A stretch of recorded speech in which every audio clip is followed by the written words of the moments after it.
نادي الزمالك لو دعم نفسه في دوري ابطال افريقيا هيكون اول مرشح ليها. هو انت عندك مين في دوري ابطال افريقيا؟ ما تزعلش مني على المستوى اللي احنا شفناه، صن داونز وبيراميدز. شكرا. وبيراميدز انت واخد عليه بسنتين ثلاثه. انت ناسي الاهلي ولا ايه؟ ما الاهلي مش في دوري ابطال افريقيا. مين قال لك؟ تاني؟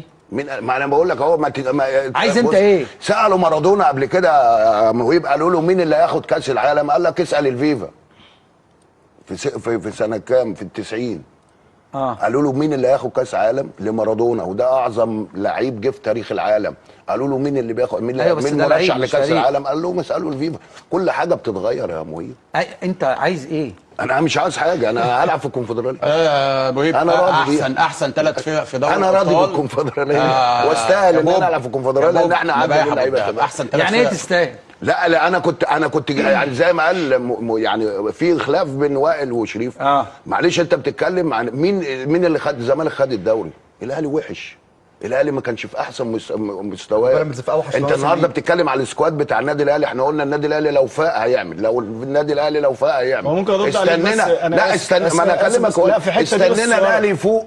ما فاقش الا اخر 3-4 ماتشات. ابو الدهب معلش يعني انت فاهم في الحته دي بس. انا يعني انت دخلتنا في القصه دي، انا كنت بس عايز اتكلم في حاجه بس. ايوه انت دلوقتي قلت حاجه في الانترو ان الاهلي في فرق بين ان انت مش عايز تدفع ومش عارف تدفع. ما ينفعش نقارن الاهلي بالزمالك في المشكله اللي هم فيها دلوقتي. ما ينفعش تنظر. لا انا بتكلم على الناس مختلفه. الناس في نادي الزمالك شايف ان الناس في نادي الاهلي ان انت ايه ده، انت بتجيب لعيبه وبتديها فلوس ده، وبتجيب مدربين وبتديهم كمان بقيت فلوسهم، ده انت راجل طيب قوي، ده انت اداره يعني ايه يا عم، ده انت راجل زبون يعني، ده انت المفروض. انا اول مره اشوف حد يجيب لعيبه ويديهم فلوس ومدربين ويدفع لهم فلوسهم. ولسه قال ان الراجل ريبيرو لسه الموضوع خلصان وخلص مع طرب بكل الاحترافيه، في الاخر الاهلي خلص بالشياكه باقل الاضرار. صح، عشان نبقى واضحين. انت هنا مش عارف تدفع لان اصلا ما عندك، مفيش فلوس. بس خلي بالك هو في ضرر اللي هو معلش، انت في عندك 3 مدربين في زمن قصير جدا، وعمال ما فيش مدرب مشي ما دفعتلوش شرط جزائي. في حد يقدر يقول معلش انا مش عارف اكمل دي بس معلش. في حد يقدر يقول الاهلي ما فشلش؟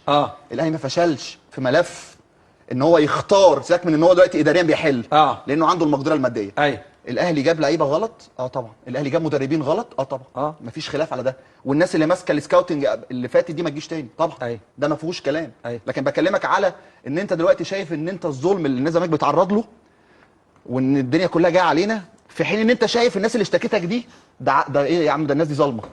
الناس دي ده ازاي يعني؟ ايه مين اللي قال ان حد ظالم؟ انا مش ايوه عارف مش عارف جاب الكلام الناس اللي ده. شريف انت انت لازم تعرف المعلومه كويسه. ما تدفع طالما هو انت بص يا شريف، لازم تعرف المعلومه بالظبط يعني اللي هي قول يا وائل. هو انا عايز اقول لك على حاجه، انت بتدور على حاجات انا مش فاهم انت عايز ايه يعني. تمام، انت النهارده معاك فلوس وتحل. على فكره الزمالك لما كان بيحصل فيه مشاكل وقضايا كنا بنقول اهدار مال عام. هل ده مش اهدار مال عام في النادي الاهلي؟ لا مش اهدار مال عام. ليه يا حبيبي؟ لا مش اهدار مال عام. استفدت بيه؟ انت ما استفدتش بيه. انت قضايا دفعت فلوس عشان انت معاك فلوس، انا معيش فلوس. كل واحد ومشاكله. ما عنديش مشكله، انت عندك المقدره، انا ما عنديش مشكله. هو انت عندك وقت تنظر؟ انا ما بنظرش، انت اللي بتتكلم فانا بكلمك. انت ما عندك يعني، شايف ان انت حل اللي عندك وسيب الاهلي خالص بره. انا ما عنديش حيل، انت اللي جبت سيره الزمالك يا حبيبي، انا مش انا. ايوه لان انتوا عمالين تقولوا ان النادي الاهلي. مين انتوا؟ نادي الزمالك طالع بيتكلم، حتى المسؤولين في الزمالك بيتكلموا ان النادي الاهلي عنده مشكله اداريه في التعامل مع المدربين. احنا مالناش الحل اللي عندك مالكش دعوه باللي هنا. احنا مالناش علاقه باللي هنا زي الفل وبيخلص. تذكر مشاكل. بص انت طالما ذكرتني تمام، فانا برضو بذكرك نفس القصه. انت اللي بتتكلم معايا صح، ماليش دعوه باللي بيقول. انت بتتكلم معايا فانا بقول لك ايه، انت برضو عندك مشاكل فيها اهدار مال عام. ما تقولش لا. ازاي لا؟ لا مفيش. ما كان بيحصل عندنا كنا بنقول اهدار مال عام. بص مشكلتنا انا شخصيا لما تيجي تكلمني انا راجل بعترف بالخطا. انت ما بتعرفش، انت ماشي في اتجاه. لا خالص بالعكس، انا لسه بقول انت عايز تمشي في اتجاه. بص اللي هو انت بتدافع. لا بيحل. انا بحل، بقعد على الترابيزه وبجيب الناس واحلها. هل حلك في ده؟ مشكله وائل، انت في ناس سايبه. معلش اقول لك على حاجه، هقول لك على وهسيبك تكمل. انا عايز اعرف مين اللي دخل النادي الزمالك في المشاكل دي كلها. المجلس الاداره الموجود مش مجلس واحد، كذا مجلس. خلي بالك المجلس ده جاي على مشاكل. لا ما هو برضه هو سبب في مشاكل. بص انا صريح ازاي بقول لك هو سبب بدليل انه جاب جون ادور. يعني انت النهارده مجلس الاداره ده ما كانش مسؤول طول السنه. ما هو لما جاب جون اودوار السنه بس، جون اودوار ده هي مشكله مصدق ده مش في وجود جون اودوار، مش في مشاكل في وجود جون اودوار لانه ماسك من بدايه الموسم. انت مشكلتك بص انا بقى بعترف يعني انا عندي مشكله اداريه من قديم الازل تمام كده. مش عارف مين اللي بيدير النادي، انا مش عارف هم ايه يعني، في يعني حاجه قانونيه، مين اللي هناك بيشتغل في القانون هناك، او مين اللي بيشتغل في الاداره، او مين اللي بيعمل عقود، او مين اللي بيخطط لنادي الزمالك. راجل واضح هو انا مش فاهم. السلام عليكم. والله العظيم اللي شغل مهيب عبد الهادي ده في الاعلام ظلمه وظلمنا احنا قبل منه. الراجل بيقول لك الزمالك يقدر ينافس على دوري الابطال. انت عندك مين في دوري الابطال؟ يقول لك اصل صن داونز و قال ايه كمان بعد صن داونز؟ قال لك صن داونز ومين؟ وبيراميدز. يا راجل طب ما بيراميدز ديت ما كملتش، طلعت من دور الثمانيه. انت بتقول لي الزمالك لو خد شويه دعم ينافس مين يا حبيبي؟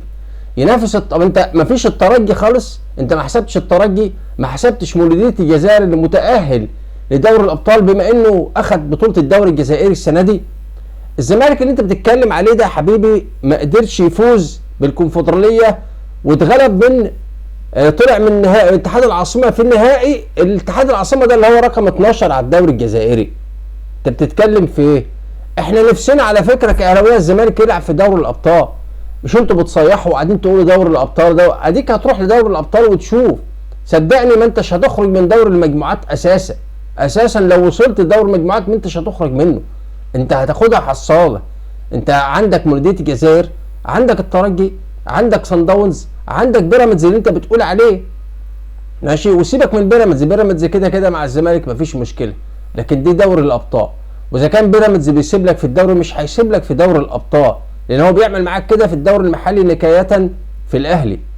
لكن دلوقتي خلاص انتوا ببطوله واحده تانية ملهاش علاقه بالنادي الاهلي دلوقتي، لان لعبت في دوري الابطال وان كنت انا اشك في الحكايه دي خالص. فتقول لي ينافس على دوري الابطال يبقى انت بتستهبل او انت عامل اهبل. مين اللي هينافس؟ انت لو في مجموعه فيها استاد مالي او فريق استاد مالي، فريق كان محترم جدا. لو انت في مجموعه فيها استاد مالي، فيها فريق نيجيري، فيها مش هقول لك بقى عتاوله شمال افريقيا اذا كان فيهم مثلا السنه دي عندك الجيش الملكي المغربي داخل في دوري الابطال، عندك كمان بالاضافه لنهضه بركان، عندك كمان مفيش الوداد راح الكونفدراليه مع النادي الاهلي. ان كان الجيش الملكي المغربي عندك الترجي في تونس، وكمان فريق الصفاقسي السنه دي اللي هو بطل الدوري التونسي السنه دي فريق الصفاقسي. عندك الصفاقسي وعندك الترجي وعندك النهضة بركان والجيش المغربي في المغرب، عندك كمان في مازيمبي، عندك بيراميدز، عندك أندية قوية جدا هتلعب في دوري الأبطال. فتقول لي ينافس؟ لا انت كده بتستهبل. انا بقول لحضرتك حتى لو الزمالك لعب في دوري الأبطال، وانا اتمنى من اهلاوي انه يلعب. ليه؟ عشان انت بتقول بقالك فتره بتصيح عايز تلعب في دوري الابطال، اديك هتلعب في دوري الابطال عشان بعد كده ما تتباش تفتح بقك وتحط جزمه في بقك وتقول اروح دوري الابطال خلاص. لكن انا بقول لك اتمنى هتشوف مهزله، هتشوف فضايح تحصل في مباريات دوري الابطال لو الزمالك وصل لدور المجموعات، لان طبعا الزمالك من زمان ما تاهلش لدوري الابطال فهيكون تصنيفه متاخر. يعني ما تقوليش عشان الاهلي بيوصل في الزمالك لا ملوش علاقه، كل فريق بيتصنف لوحده.